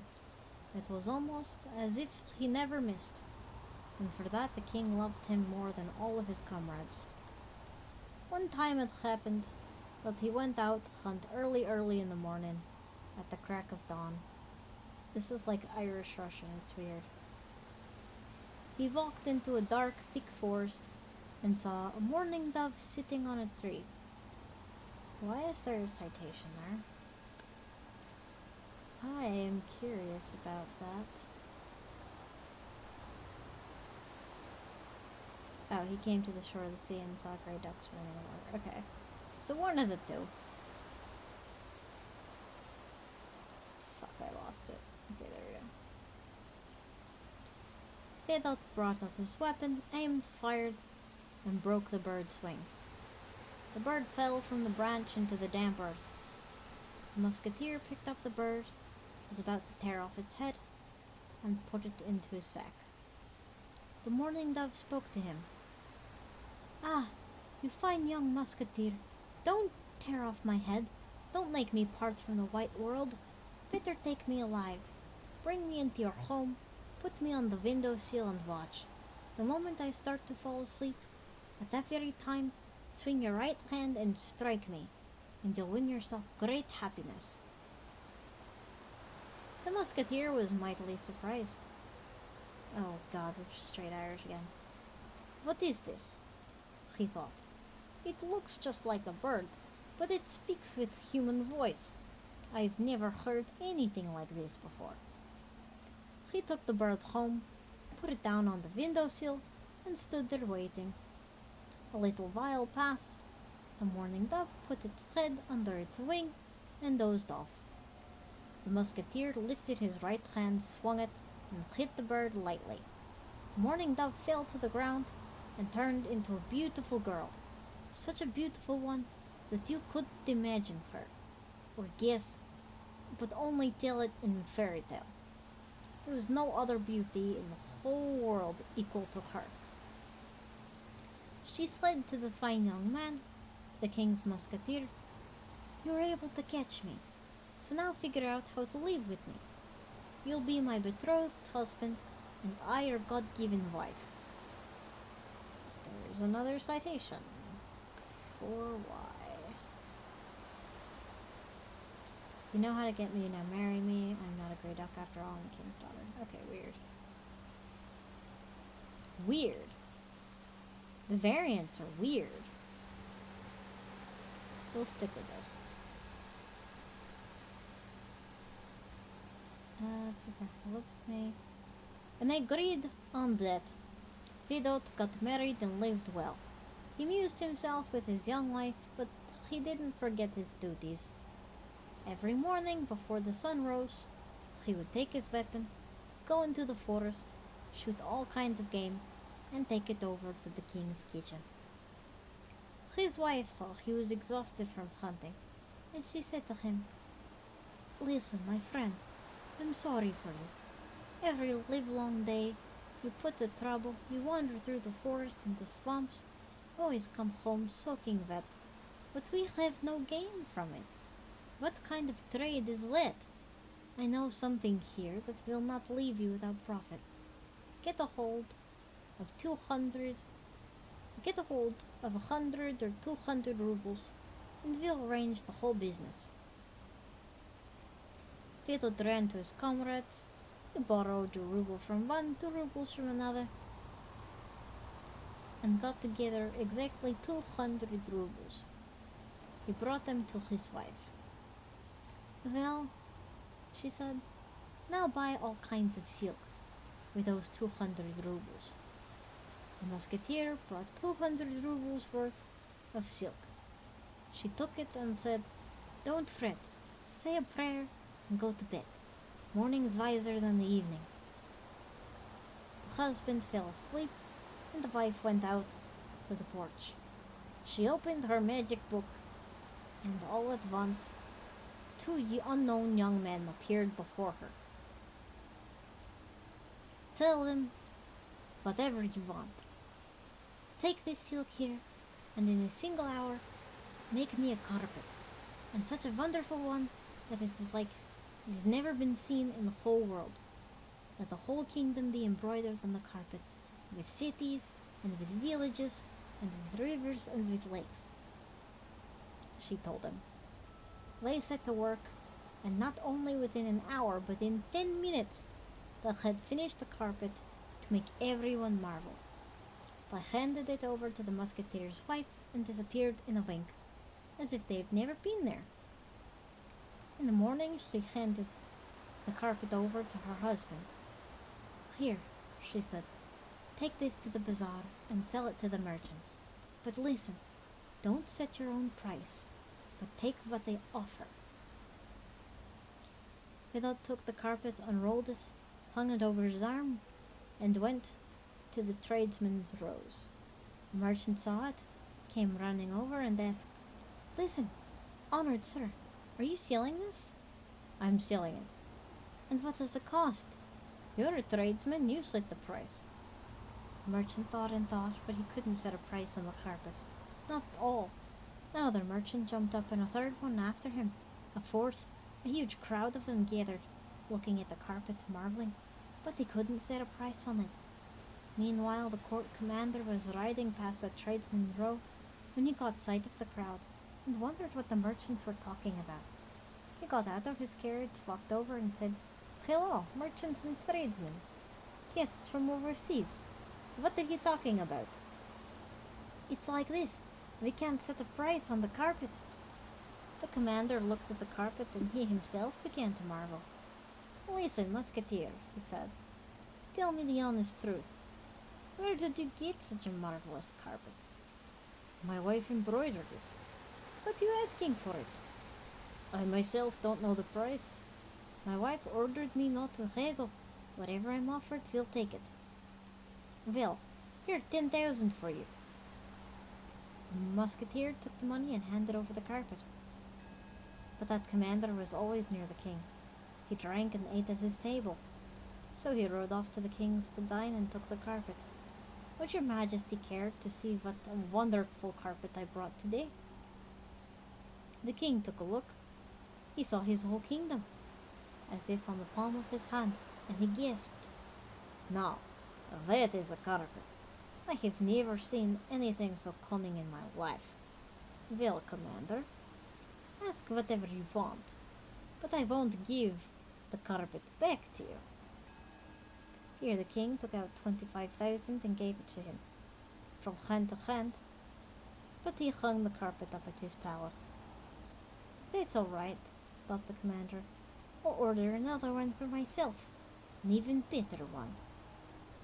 He rode right to the musketeers, searched out his house. Oh, hello, Irish.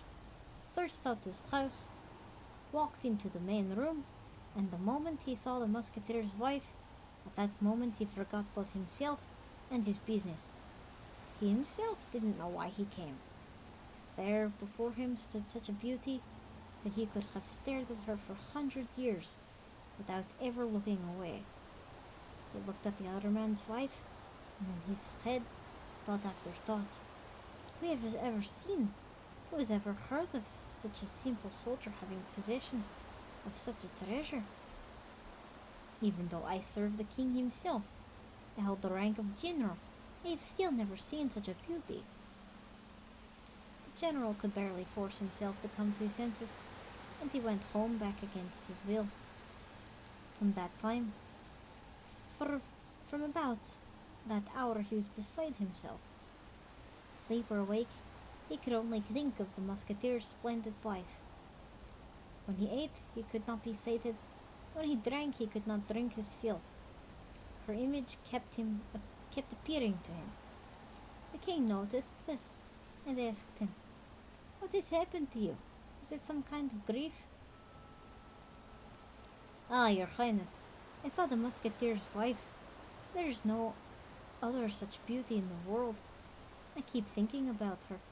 I can't be satisfied by food and drink. I cannot be delighted by any kind of nourishment." The king felt a wish to admire her himself. He ordered his carriage and prepared and rode to the musketeer's part of town. He came into the main room and saw an indescribable beauty. No matter who looked at her, an old man or young man, everyone fell madly in love. He was crushed by the fever in his heart. What, he thought to himself, why am I walking around with an unmarried bachelor? I would like to marry this beauty. Why would she be a musketeer's wife? She was destined from birth to be a queen. The king returned to his palace and said to the commander, "Listen, you knew how to show me the musketeer's wife, an unimaginable beauty. Now figure out how to get rid of her husband. I want to marry her myself. And if you don't get rid of him, you'll have yourself to blame.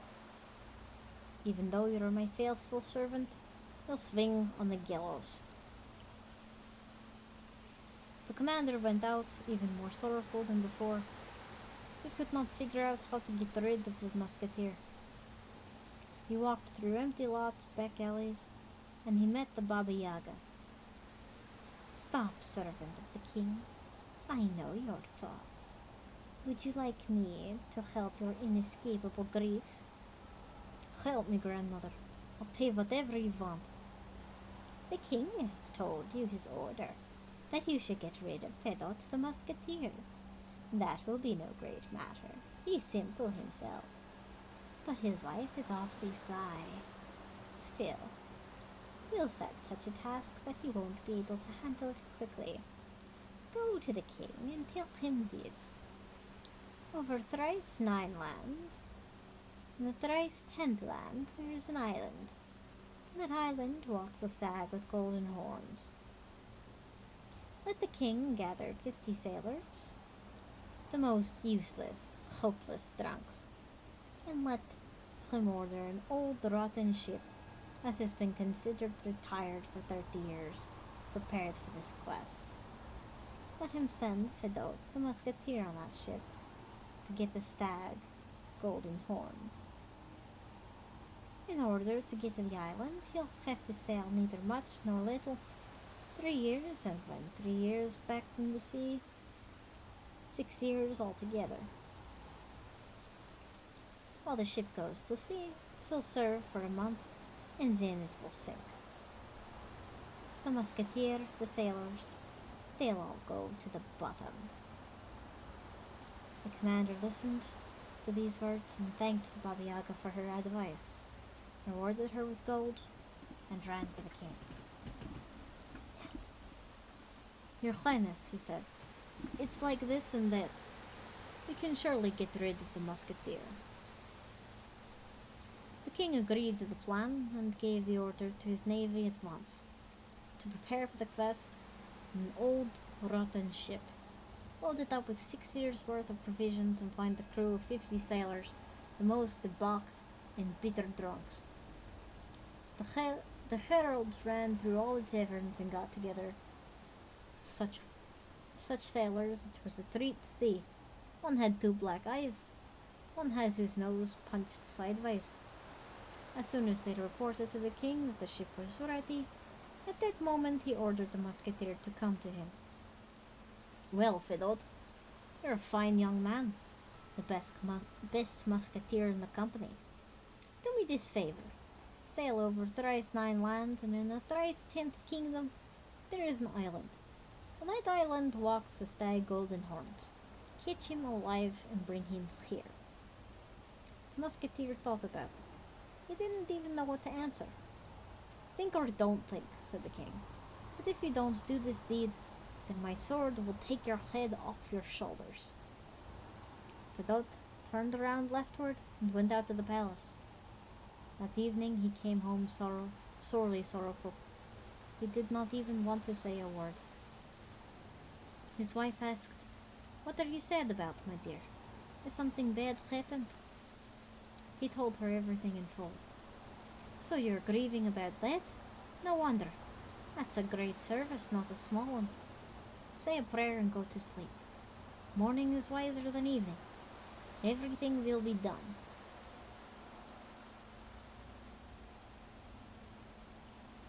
The musketeer lay down and fell asleep, and his wife opened her magic book. Suddenly 2 unknown young men appeared before her. "What do you need, and what do you wish?" "Go over thrice 9 lands, go to the thrice 10th kingdom, go to the island, catch the stag of golden horns, and bring him here." "We obey. By sunrise, it will all be done." They flew off like a whirlwind to this island, caught the stag of golden horns, and brought him straight to the musketeer's yard. An hour before dawn, they had done the whole deed and vanished, as if they had never been there. The musketeer's beautiful wife woke her husband extra early and told him, "Go and look, the stag golden horns is strolling in your yard. Take him on the ship with you, sail away for 5 days, and on the 6th turn back." The musketeer put the stag in a thick closed cage and put it on the ship. "What's this?" asked the sailors. "All kinds of provisions and food. The way is long. We're likely to need all kinds of things." When the time came for the ship to leave the dock, many people came to see it off. The king himself came, said goodbye to Fedot, and made him the commander of all the sailors. For 5 days the ship sailed over sea. They were already far from shore. Fedot the musketeer ordered 40 bucket casks of wine, rolled onto the deck, and said to the sailors, "Drink, lads, don't stint yourselves. The soul's your measure." And they were glad of this. They rushed over to the cask, started drinking the wine, drinking so much that they toppled over and fell into a sound sleep right there beside the cask. The musketeer took hold of the wheel at the helm, turned the ship, and sailed back. To keep the sailors from noticing this, he kept them full of wine from morning to night. The moment they pried their eyelids open from one spree, The new cask would be ready. Good reason to take a care of the dog that bit them.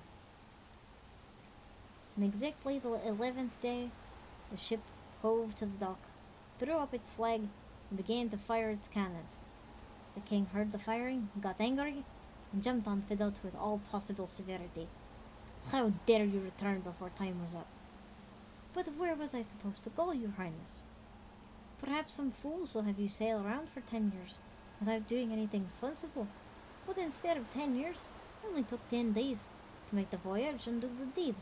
Wouldn't you like to have a look at the stag of golden horns? They immediately brought the cage off the ship, let out the golden horned stag. The king saw that the musketeer was right. You couldn't blame him for anything. He allowed him to go home, but he gave the sailors who had voyaged him freedom for a whole 6 years. No one could dare ask them to come and serve, for the very reason that they had already served those years. The next day the king summoned the commander and went for him with threats. "Why did you allow this?" he said. "Or are you playing a joke with me? Your own head's not dear to you, it seems. Do whatever you can, but find a way to send Fedot the musketeer to an evil death." "Your royal majesty, allow me to think. Perhaps this can be remedied." The commander set off through the empty lots and back alleys. He saw the Baba Yaga coming to meet him. "Stop, servant of the king. I know your thoughts. Would you like me to ease your grief?" "Easy, grandmother. The musketeer has returned and brought the stag golden horns." "Oh, I already heard. He himself is a simple man. It wouldn't be hard to get the better of him, just like sniffing a pinch of snuff. But his wife is a real crafty one. Well, we'll set her another task, one she won't be able to handle so quickly. Go to the king and tell him to send the musketeer I don't know where, to bring back I don't know what. You won't be able to complete the task for all eternity. Either he'll disappear without a trace, or he'll come back empty-handed." The commander rewarded the Baba Yaga with gold and ran to the king. The king heard him out and ordered the musketeer brought to him. "Well, Fedot, you're a fine lad. First musketeer in the company. You've done me one good service. You got the golden horn stag. Now do me another service. Go, I don't know where, and bring I don't know what. But remember, if you don't bring it, my sword will see your head off your shoulders." The musketeer turned round, leftward, and left the palace. He came home, sorrowful and pensive. His wife asked him, "Why, my dear, are you grieving? Has there been another misfortune?" He said. "I shook one piece of bad luck off my neck, but another one came falling on me. The king is sending me I don't know where, and he orders me to bring back I don't know what. Because of your loveliness, I'll have to bear all kinds of misfortunes. Yes, this service is no small one. In order to get there, you'll have to travel for 9 years, and 9 years back, another 18 years. And God only knows whether you'll have any use of it. What can I do? How should I act? Say a prayer and go to sleep. Morning's wiser than evening. Tomorrow you'll find out everything." The musketeer lay down to sleep, and his wife waited until nightfall, opened her magic book, and at once the two lads appeared before her. "What do you wish, and what do you need?" "Do you happen to know how to go I don't know where to bring back I don't know what?" "No, we don't." She closed the book, and the lads disappeared before her eyes. In the morning, the musketeer's wife woke her husband. "Go to the king and ask him for golden treasure for the road. After all, you'll have to wander for 18 years. When you get the money, come say goodbye to me." The musketeer visited the king, got a whole sack of gold from the treasury, and came back to say goodbye to his wife. She gave him a piece of cloth and a ball. "When you leave the city, throw this ball ahead of you. Wherever it rolls, you walk that way. And here's some of my handiwork for you. Wherever you may be, wherever you go to wash, always dry your face with this cloth. The musketeer said goodbye to his wife and comrades, bowed in all four directions, and set off to the edge of town. He threw the ball ahead of him. The ball rolled and rolled, and he followed after it. A month had passed.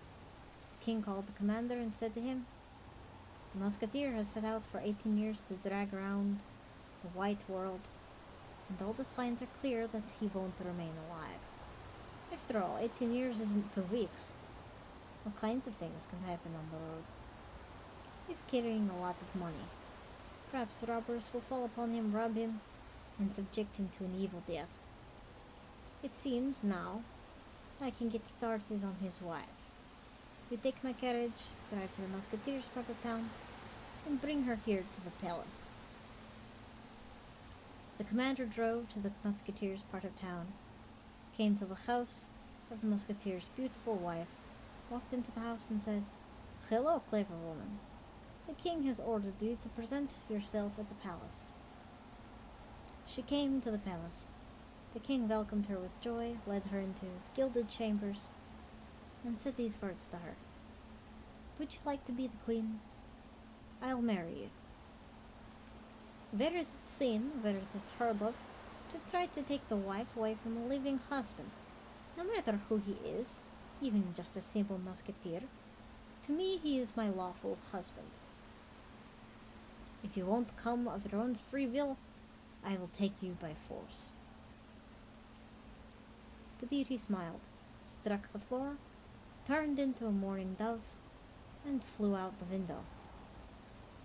The musketeer passed through many lands and kingdoms, but the ball kept on rolling. When they met the river, there the ball would cast itself across the bridge, as a bridge. When the musketeer wanted to rest, the ball would quickly turn into a feather bed. For a long time, for a short time, quickly may a tale be spun, but not so soon as a deed done. The musketeer came to a great, beautiful place. The ball rolled up to the gate and disappeared. So the musketeer stood and thought, "Let me go straight ahead." He went up the stair into the rooms, and there he met 3 maidens of indescribable beauty. "Where are you come from, young man, and why have you come to visit?" "Ah, fair maidens, you didn't let me rest after a long journey, but you started to ask me questions. You gave me food and drink first, laid me down to rest, then you can ask me for news."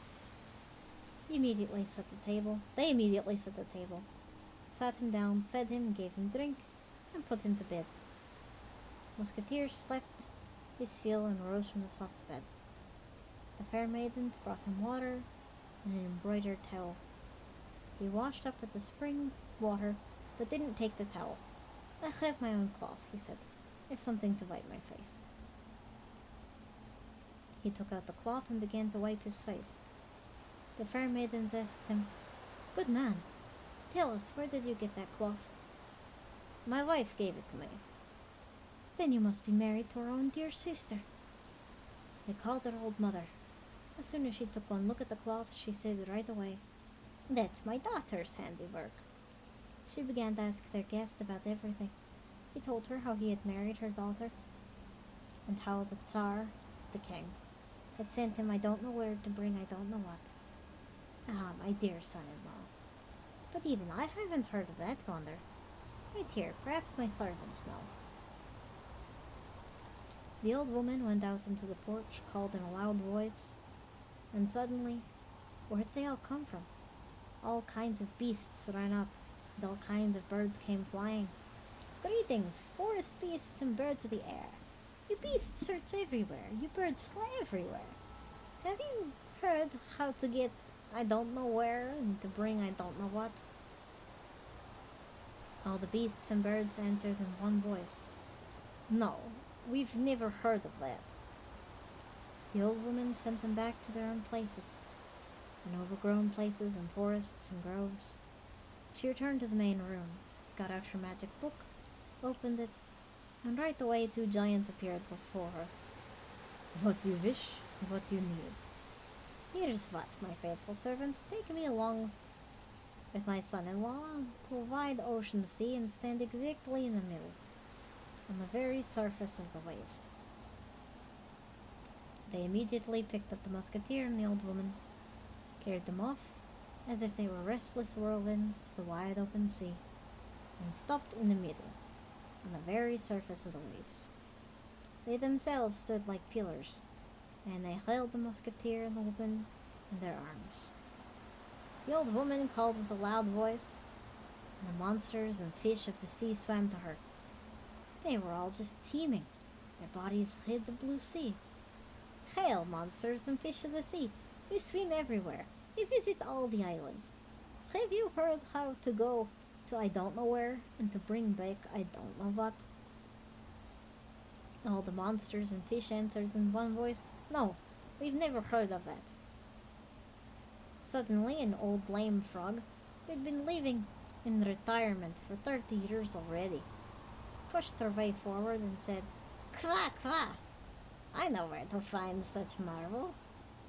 Well, my dear, you are the one I need, said the old woman. She picked up the frog and ordered the giants to take her and her son back home. In a moment they found themselves back in the palace. The old woman started to ask the frog questions. How and by what road must my son-in-law go? The frog answered, This place is on the edge of the world, far, far away. I would come along myself, but I am already mighty old. I can barely move my legs. I could not hop there if I had 50 years. The old woman brought a large jar, filled it with fresh milk, put the frog in it, and gave it to her son-in-law. Carry this jar, she said, and let the frog show you the way. Why milk? The musketeer took the jar with the frog, said goodbye to the old woman and her daughters, and set off on his way. He walked along, and the frog told him which way to go. Close or far, long or short, he came to a fiery river. Beyond that river stood a high mountain, and you could see a door to the inside of the mountain. Quack, quack, said the frog. Let me out of the jar. You have to cross the river. The musketeer took her out of the jar and put her on the ground. Well, fine young lad, sit down on me, and don't feel pity. You won't be able to squash me. The musketeer sat on the frog and squashed her into the earth. Jesus Christ. Oh, wait. Okay, no, we're fine. The frog started to puff up. She puffed and puffed until she was big as a haystack. All the musketeer could think of was how to keep from falling off. If I fall, I'll be smashed to death. The frog puffed up and made such a jump that she jumped all the way across the fiery river. Then she turned small again. Now, good lad, go in that door, and I will wait for you here. But go into a cave and hide yourself well in there. After a while, 2 old men will come in. Listen to what they say and do. And after they leave you, you do the same thing. The musketeer went into the mountain, opened the door, and the cave was awfully dark, as if you'd poked your eyes out. He walked, crouching over, and started feeling with his hands. He felt an empty space, sat down in it, and hid himself. Then, a little bit later, 2 old men came and said, Hey, Shmat Razum, give us something to eat. That very moment, out of nowhere, the chandeliers began to burn, plates and dishes rattled, all kinds of wine and food appeared on the table. The old man ate and drank their fill and then ordered, Hey, Shmat Razum, clear everything away. Suddenly, everything disappeared. The table, the wines, the food, and the chandeliers went out. The musketeer heard 2 old men leave, got out of the cupboard, and shouted, Hey, Shmat Razum. What do you wish? Feed me. Again, lit chandeliers appeared and laden table with all kinds of drinks and foods. The musketeer sat down at the table and said, Hey, Shmat Razum, sit down with me, my brother. Let's eat together. It's boring by myself. An unseen voice answered, Ah, good man, where did God bring you from? I've been serving the two old men in faith and truth for nearly 30 years, and in all that time, they never asked me to sit with them. The musketeer took a look and was surprised. He couldn't see anyone, but it was as if somebody was sweeping food from the plates with a little broom, and the bottles of wine poured themselves into goblets, and look, they were already empty. The musketeer ate and drank his fill and said, Listen, Schmatterazem, would you like to serve me? I have a good life. Why wouldn't I want to? I've been bored here for a long time, and I could see that you are a good man. Well, gather up everything and come along with me. The musketeer came out of the cave, looked behind, and there was nothing. Schmatterazem, are you here? Here, don't fear. I won't fall behind you. All right, said the musketeer and sat down on the frog. The frog puffed herself up and jumped across the fiery river. He put her back into the jar and set off on his journey back. He came back to his mother-in-law, made his new servant give a good treat to the old woman and her daughters. Schmatterazem showed them such a time that the old woman almost started to dance with joy, and the frog, as a reward for her faithful service, was to be given 3 jars of milk every day. The musketeer said goodbye to his mother-in-law and set off for home. He walked and got very tired. His swift feet were weary, and his white arms drooped. He said, Schmatterazem, if you knew how tired I am, my legs are just paralyzed. Why didn't you say so a long time ago? I would have gotten us there in no time. He immediately picked up the musketeer like a restless whirlwind and carried him through the air so fast that his hat fell off. You reached for it too late, my lord. Now your hat is 5,000 versts behind us. Cities and villages, rivers and forests flickered before his eyes. The musketeer was flying over a deep sea, and Schmatterazem said to him, Would you like me to build a golden pavilion on this sea? We could rest and have some good luck. All right, do it, said the musketeer. They began to sink toward the sea. Where the waves had been rising a minute before, a little island appeared, and a golden pavilion appeared on the sand. Schmatterazem said to the musketeer, Sit down on the pavilion, rest, and watch the sea. 3 merchant ships will sail by and come to anchor by the island. You invite the merchants in, treat them as guests, and trade me for 3 wonders the merchants are carrying with them. I'll return to you in my own good time. The musketeer watched, and he saw 3 ships sailing from the west. The sailor saw the island and the golden pavilion. What a wonder, he said. How many times have we sailed here and there was nothing but water? Now look here, a golden pavilion has appeared. Let's anchor by the shore, brothers, and take a look and admire. At once they stopped the course of the ships and threw down their anchors. The 3 merchant masters got into a light boat and sailed to the island. Hello, good man. Hello, merchants from foreign lands. Welcome. Please take a walk, enjoy yourselves, catch your breath. The pavilion is built expressly for passing guests. The merchants came to the pavilion, sat down on the bench. Hey, Schmatterazem, cried the musketeer. Give us something to eat and drink. A table appeared. On the table, wines and dishes as much as a soul could desire, all ready in a moment. The merchants simply gasped. Let's trade, they said. You give us the servant.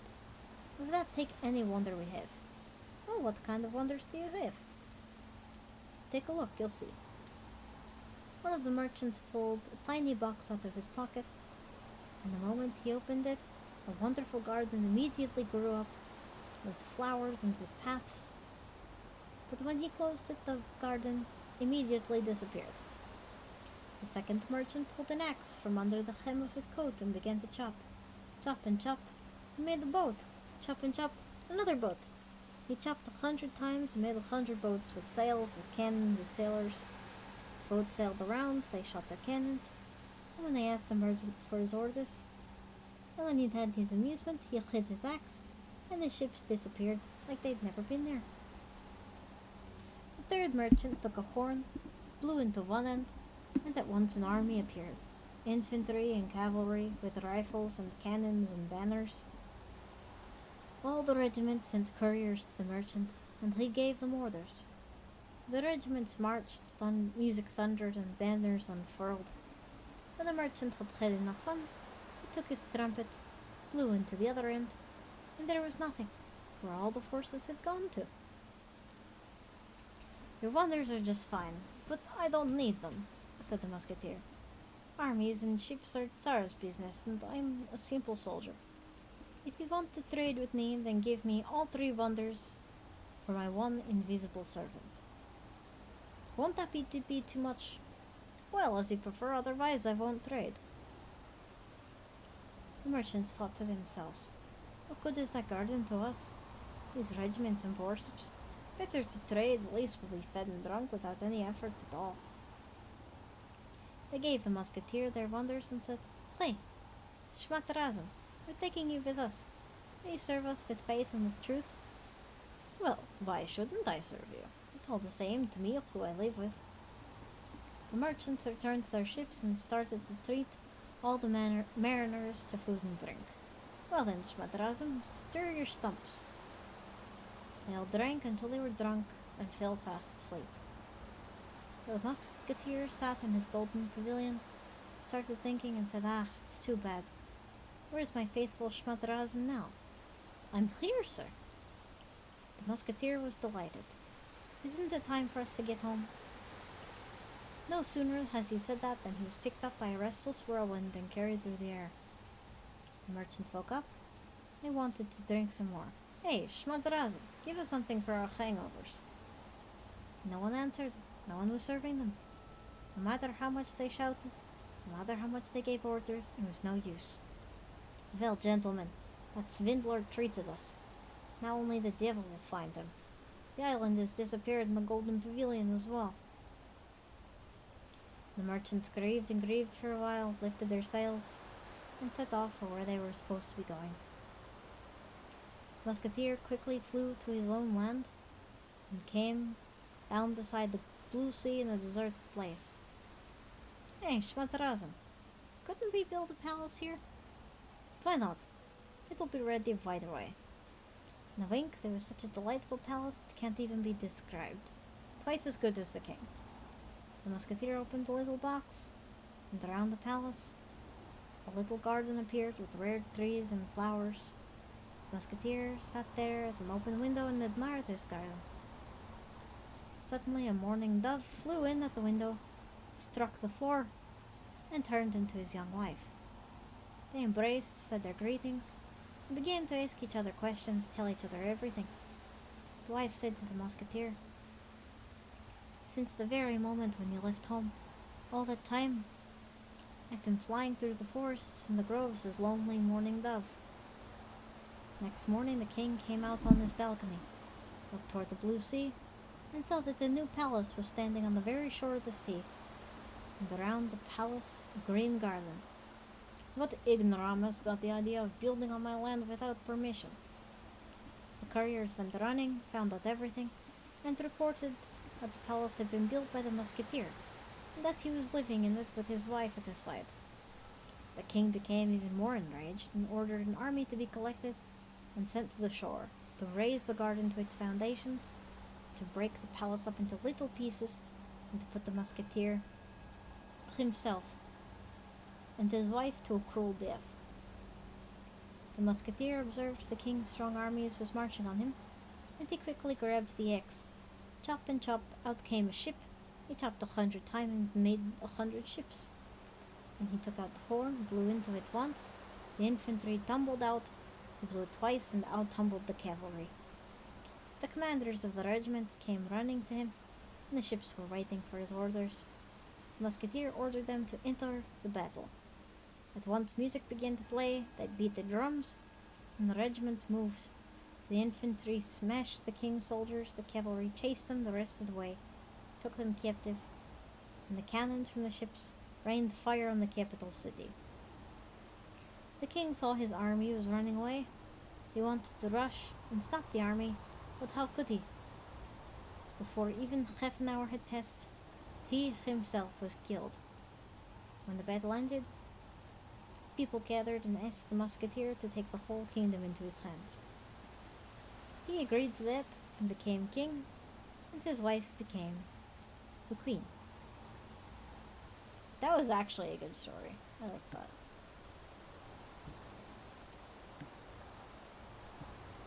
Not as bizarre as that one with, like, the three in-laws who were just like, hey, do this, wife. And then she's just like, this doesn't work. And then, like, the last one was a crow and they both died. That one was weird, but this one's good. My voice is tired as hell. And I am tired. But hopefully that was enjoyable to you guys. It's only 10:04, so I don't think I'll stop streaming.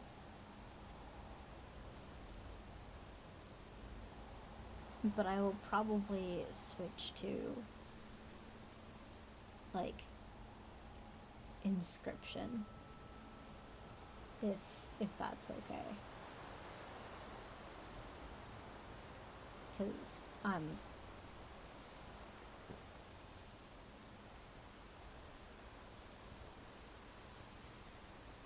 my poor throat's not having it.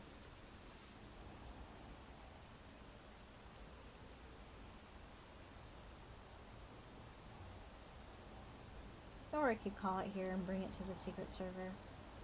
I think that's what I'll do. Call of Cthulhu next week. Before then, I have no idea what we're doing. Probably more near. Can't remember if I was doing something tomorrow. I think my brain still thinks it's last week. Which, you know. Such is life. Damn, my throat hurts. Yeah, I'm gonna call it. But hopefully you guys enjoyed yourselves. I know that I did. And in the meantime, think about what you want me to read after Call of Cthulhu. And in the meantime, do not eat or drink any questionable substances. Make smart decisions, do not die. Dying is absolutely forbidden. I will see all of you wonderful people at a later time.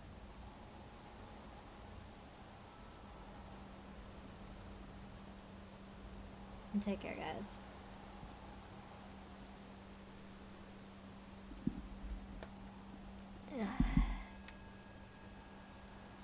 I didn't plan that good late